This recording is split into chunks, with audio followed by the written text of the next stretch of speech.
میرے بچپن کے دن بھی کیا خوب تھے اقبال، بے نمازی بھی تھا اور بے گناہ بھی۔ وہ زخم زخم پہ کرتا تھا شکر کا سجدہ، خدا کے عشق میں لذت عجیب گھاؤں کی تھی۔ ایک کن پہ قائم دنیا، ایک کن پہ فنا ہوتی ہے، شدت رقص سے جلتا ہے بدن جلنے دو، یار کے ہاتھوں میں دامن کو بچانا کیسا،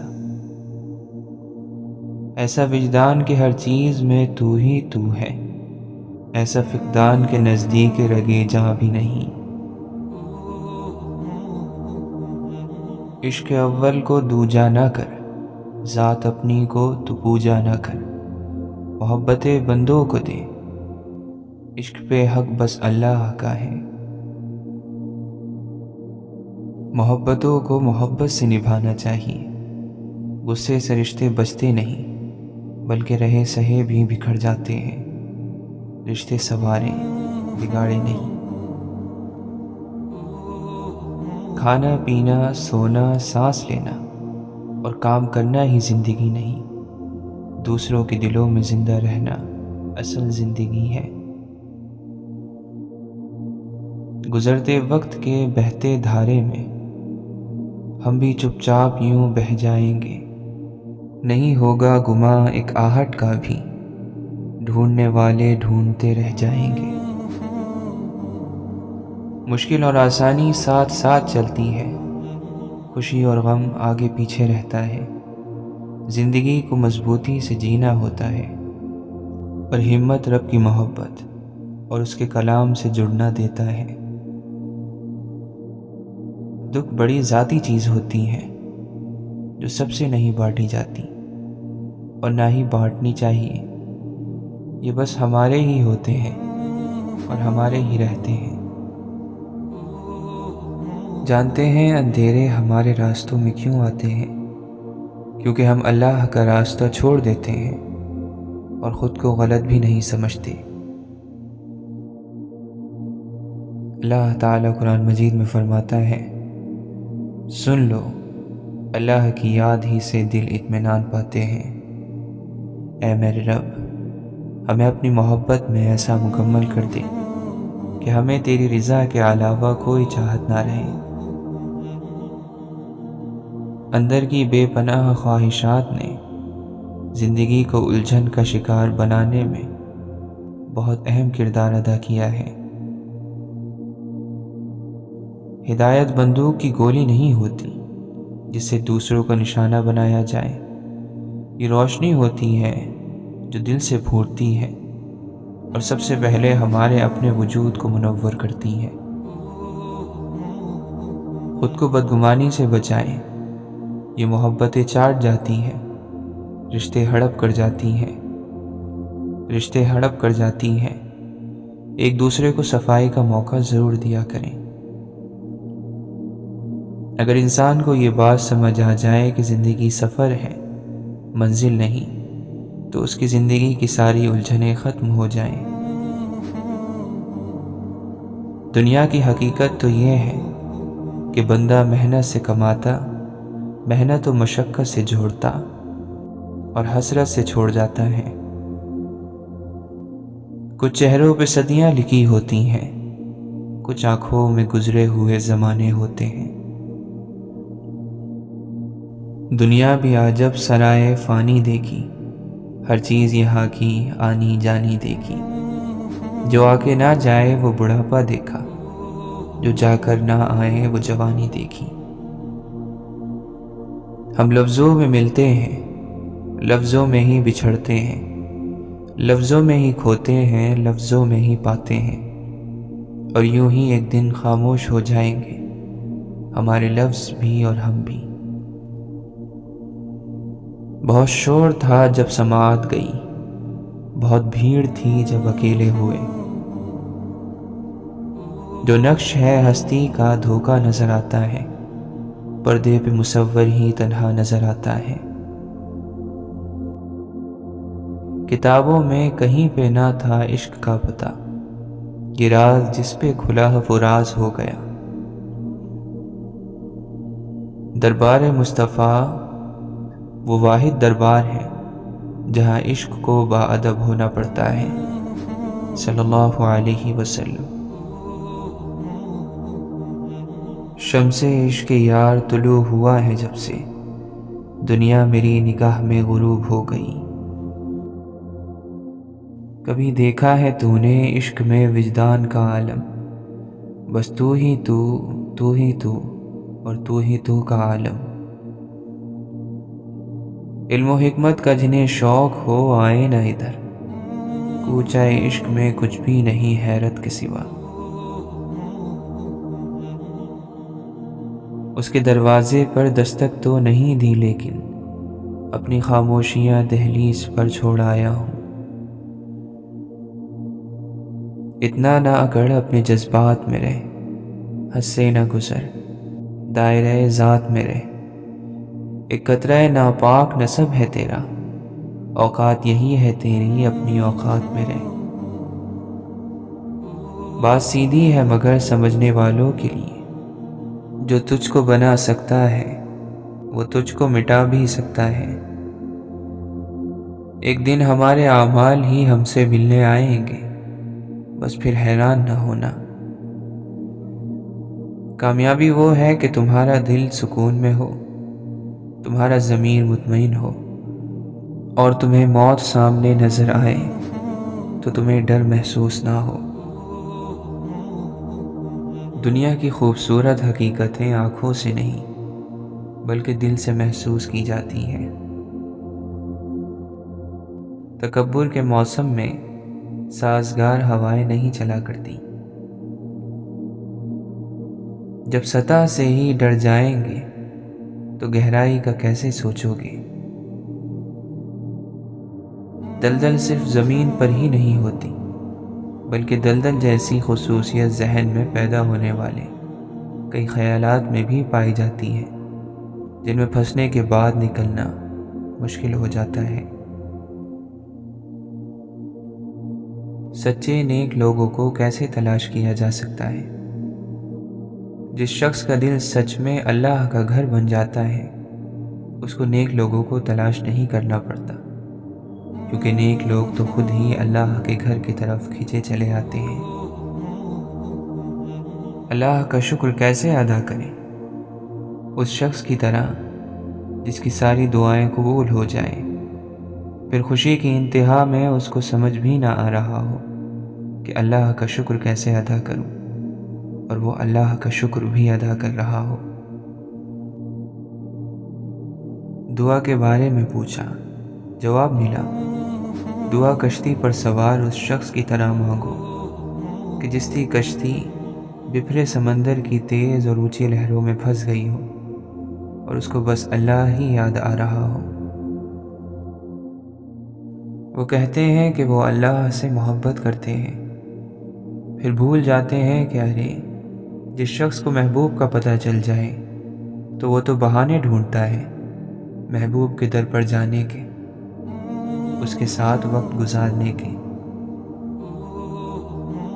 یا اللہ ہمیں منافقوں سے اور منافقت سے بچا۔ قبولیت اور معجزوں کے اشارے اللہ تعالیٰ یوں بھی دیتا ہے کہ نہ ہمارے دل کو انتظار سے تھکنے دیتا ہے اور نہ ہماری زبان سے دعاؤں کا سلسلہ رکنے دیتا ہے۔ دعا قسمت بدل سکتی ہے اور دعا میں یہ تاثیر موجود ہوتی ہے۔ ہر روز دعا مانگا کریں، ہر پل دعا مانگا کریں۔ اسلام عمل ہے، بس عمل کرتے جاؤ۔ کسی کو معاف کر دو، کسی کی خدمت کر دو، یہ سب عمل ہے۔ عبادت کی بنیاد ڈر کو نہ بناؤ، عبادت کی بنیاد تو محبت ہے۔ سب بہت آسانی سے بول دیتے ہیں کہ افسوس ہوا سن کر، بھلا سن کر وہ افسوس کہاں ہوتا ہے جو سہ کر ہوتا ہے۔ شیخ سعدی رحمۃ اللہ علیہ فرماتے ہیں، انسان وہ ہے جس کی ذات سے دوسرے کو فائدہ پہنچے، ورنہ پتھر ہے۔ اور معلوم نہیں ہمیں یہ سمجھنے میں دیر کیوں لگ رہی ہے کہ خوبصورتی سے ادا کیے گئے الفاظ دولت سے زیادہ طاقتور ہوتے ہیں۔ خاموشی عبادت کا پودا ہے جس کا پھل ہمیشہ میٹھا ہی ہوتا ہے۔ برا وقت بتاتا ہے کہ اچھا وقت کس کے ساتھ گزارنا ہے۔ مولانا رومی فرماتے ہیں، عشق حقیقی تمام روحانی بیماریوں کا شافی علاج ہے۔ حضرت علی رضی اللہ عنہ فرماتے ہیں، اپنے نفس کی اصلاح کی تدبیر اور کوشش کو مت چھوڑو، کیونکہ یہ کوشش کے بغیر درست نہیں ہوگا۔ خود پہ خوف مسلط مت کرو، ہر وقت خود کو پرسکون رکھو، اس سے پہلے کہ موت تمہاری سانس تھام لے۔ بدگمانی اور لالچ اللہ کی ناشکری ہوتی ہے۔ ایک عمر کے بعد انسان عید نہیں، گزشتہ عیدوں کی یادیں مناتا ہے۔ دیکھو وہ اللہ موجود ہے، آپ بس قبولیت پر یقین رکھو۔ کب ملے گا، کہاں ملے گا، کیسے ملے گا، یہ سب سوچنا آپ کا کام نہیں۔ اس کی تنہائی بھی مثل عبادت ہے، جس کی سوچوں کا محور خدا ہوتا ہے۔ حضرت جنید بغدادی رحمۃ اللہ علیہ فرماتے ہیں، روزے کا اصل مقصد خواہش نفس کو روکنا اور قابو میں رکھنا ہے، اور سارا راز اسی میں پوشیدہ ہے۔ حضرت عبد القادر جیلانی رحمۃ اللہ علیہ فرماتے ہیں، اللہ کا فقیر اپنے فقر سے اتنی ہی محبت رکھتا ہے جتنا دولت مند اپنی دولت سے۔ باپ ایک ایسا شجر ہے جس کے سائے میں اولاد راج کرتی ہے۔ انسان صرف اچھے انسان سے محبت کرتا ہے، جبکہ ہمارا رب برے انسانوں کو بھی کبھی اکیلا نہیں چھوڑتا۔ حفاظت کریں نماز میں اپنے دل کی، مجلس میں زبان کی، اور غصے میں دماغ کی۔ عجیب ہے یہ زندگی، انسان روتے ہوئے آتا ہے اور رلاتے ہوئے چلا جاتا ہے۔ فاصلے کبھی بھی رشتے الگ نہیں کرتے، اور نزدیکیاں کبھی بھی رشتے نہیں بناتی۔ اگر احساس سچے اور پرخلوص ہو تو رشتے ہمیشہ زندہ رہتے ہیں۔ خوشیاں پیسوں سے نہیں، نصیب سے ملتی ہیں۔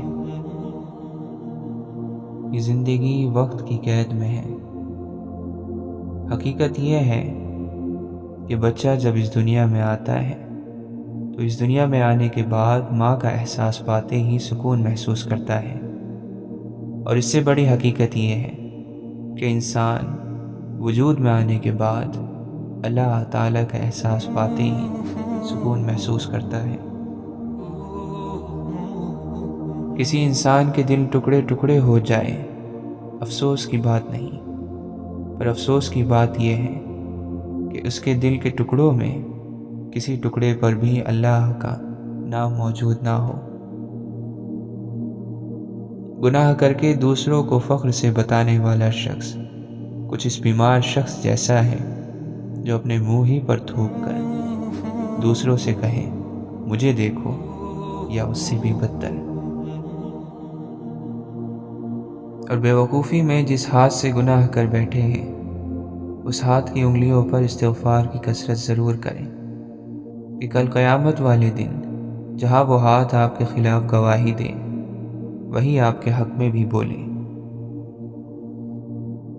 یاد کریں اس نوجوان کو کہ جسے قرآن مجید پڑھنا پسند تھا، اور غور کریں اس بات پر کہ اسے قرآن مجید پڑھنا پسند تھا اور زمانے کو وہ پسند تھا۔ جب منفی سوچیں دماغ پر حاوی ہونے لگیں اور دل پریشان ہو تو اپنی زبان پر رب کا ذکر جاری رکھیں، استغفار اور درود شریف کی تسبیح کرتے رہیں۔ درخت وہیں گرتا ہے جہاں وہ جھکا ہو، تم بھی وہاں گرو گے جہاں تمہارا جھکاؤ ہوگا۔ بری عادتیں برائی کی طرف جھکاتی ہیں، اچھی عادتیں اچھائی کی طرف۔ اشفاق احمد فرماتے ہیں، اگر ہمیں 2 گولی ڈسپرین سے زیادہ یقین اپنے رب پر آ جائے تو ہم زیادہ خوش و خرم اور توانا ہو جائیں گے۔ واصف علی واصف فرماتے ہیں، اللہ کی تلاش کسی انسان کو کسی انسان ہی کے پاس تو لے جاتی ہے۔ اللہ کا راستہ تنہائی میں دریافت ہوتا ہے، اور یہ راستہ انسانوں میں رہ کر طے کیا جاتا ہے۔ کس شان سے اللہ نے اتارے ہیں محمد، ہر دور میں ہر شخص کو پیارے ہیں محمد صلی اللہ علیہ وسلم۔ فقط باتیں اندھیروں کی، محض قصے اجالوں کے، چراغ آرزو لے کر نہ تم نکلے نہ ہم نکلے۔ گناہ دکھائی نہیں دیتے، پر ان کا وزن دماغ کو بوجھل کر دیتا ہے، پھر نہ رشتے اور نہ زندگی کچھ سکون نہیں دیتا۔ یا اللہ، تو نے خوبصورت زندگی عطا کی، اب اس کا انجام بھی اچھا کرنا۔ روشنی کی ایک کرن بھی گھٹ تاریک اندھیرے میں آگے بڑھنے کا حوصلہ دے سکتی ہے۔ اچھے وقت کی امید ہی آگے بڑھنے کا حوصلہ دیتی ہے۔ انسان کو نہ کسی بیماری سے مایوس ہونا چاہیے اور نہ ہی کسی مادی نقصان پر زیادہ غم کرنا چاہیے۔ ہر بیماری اور نقصان میں کوئی بھید ہوتا ہے۔ جسم کی بیماری یا مال کا نقصان کسی بڑی مصیبت کا صدقہ بن جاتا ہے اور اس کو ٹال دیتا ہے۔ اللہ کا نیک بندہ وہ ہے جو فرائض میں کوتاہی نہ کرے، خواہ وہ فرائض دائمی ہو، وقتی ہو، ماہانہ ہو، فصلی ہو یا سالی ہو۔ تمام فرائض میں سے افضل ترین فرض اللہ تعالیٰ کو حاضر و ناظر جاننا ہے۔ ایک بزرگ فرماتے ہیں، جب کوئی ایک لمحے کے لیے بھی اللہ تعالیٰ سے غافل ہوتا ہے تو وہ گناہ میں ہے۔ اس کا یہ سانس جو ذکر کے بغیر نکلتا ہے وہ کافر ہے، مگر اسے پتہ نہیں چلتا۔ اپنے رب کے آگے سچے دل سے اپنی کمزوریاں بیان کر دیا کرو، وہ انہیں تمہاری قوتوں میں تبدیل کر دے گا، بے شک وہ ہر چیز پر قادر ہے۔ فاصلہ بڑھا لیا آپ نے، ہم نے بھی دیوار پکی کر لی، دیکھو غلط فہمیوں نے کیسی ترقی کر لی۔ ایمان اور عشق کا ایک ہی کلمہ ہے، وحدہ لا شریک لہ، شرک دونوں میں ہی حرام ہے۔ ایک شخص اپنی بیوی کو صرف اس لیے چھوڑنا چاہتا تھا کہ وہ اس سے محبت نہیں کرتا تھا۔ اس کے جواب میں یہ الفاظ سیدنا عمر بن الخطاب رضی اللہ عنہ نے فرمائے کہ کیا ضروری ہے کہ ہر گھر کی بنیاد محبت پر ہو؟ تو پھر وفاداری اور قدردانی کا کیا؟ ماضی اور حال کی جنگ بھی بڑی عجیب ہوتی ہے۔ ماضی میں زندہ رہنے والا انسان کبھی اپنے حال میں خوش رہ ہی نہیں سکتا۔ ماضی کی ڈور اگر اپنی جانب کھینچتی ہی رہے تو حال سے رشتہ بہت کمزور پڑ جاتا ہے۔ ہم اپنے آدھے سے زیادہ غم اچھا بننے کی کوشش میں خود خریدتے ہیں، لوگوں کو خود موقع دیتے ہیں کہ وہ ہمیں بار بار تکلیف دیں۔ جسم سے جان اس وقت نہیں نکلتی جب اپنی جان نکلتی ہے، یہ جان اس وقت نکلتی ہے جب جان سے پیارے کی جان نکلتی ہے۔ خدا اور بندے کا تعلق بہت مضبوط تعلق ہے۔ بندہ بارہا اپنے رب کو چھوڑ دیتا ہے، کبھی صحیح کبھی غلط راستے پر چلتا ہے، کبھی سلوک کی انتہا پر ہوتا ہے، کبھی کفر کی ابتدا پر، کبھی عبادت میں کثرت اور کبھی غفلت۔ بندے کا اپنے رب سے قربت کا رشتہ ٹوٹ سکتا ہے، مگر رب کا اپنے بندے سے یہ رشتہ ٹوٹنا تو دور کی بات، یہ تو ایک پل کے لیے اوجھل بھی نہیں ہوتا۔ وہ بہت جلد اپنے بندے کو اپنے پاس آنے، اپنے سامنے جھکنے پر آمادہ کر لیتا ہے، لیکن مجبور نہیں کرتا، اور پھر انسان کی رضا اس کے اختیار میں سب رکھ چھوڑتا ہے کہ وہ اپنی مرضی سے اپنا راستہ چن لے، اپنا نفع اور نقصان جان لے۔ عقل والوں کے لیے یہاں سے وہاں تک نشانیاں ہی نشانیاں رکھ چھوڑتا ہے۔ اللہ کی محبت کا کوئی جواب نہیں۔ اللہ محبوب ہے، بہت بڑا محبوب، کہتا ہے میری طرف دیکھو، میری بات کرو، میرا نام جپو، مجھ سے یارانہ لگاؤ، میرے عشق میں سرشار رہو۔ اللہ بیک وقت محبوب بھی ہے اور عاشق بھی۔ وہ اپنی مخلوق سے محبت کرتا ہے، ہر ذی روح کا خیال رکھتا ہے، کھلاتا ہے پلاتا ہے، کسی کو تکلیف نہ ہو، رزق ملتا رہے، نعمتوں کی بارش ہوتی رہے۔ اے مولا، تو سب جانتا ہے، ہمیں بھی، ہماری کمزوری بھی اور ہمارے گناہ بھی، ہمارے لفظوں کی توبہ بھی، ایسی توبہ کہ جس کے بعد پھر گناہ ہو جاتا ہے۔ ہماری کمزور ذات تجھ سے شرمندہ ہے، اے ہمارے رب، ہمارے گناہوں کو تیری ذات پردے میں رکھتی ہے، ہمارے ان گناہوں کو معاف فرما میرے مولا۔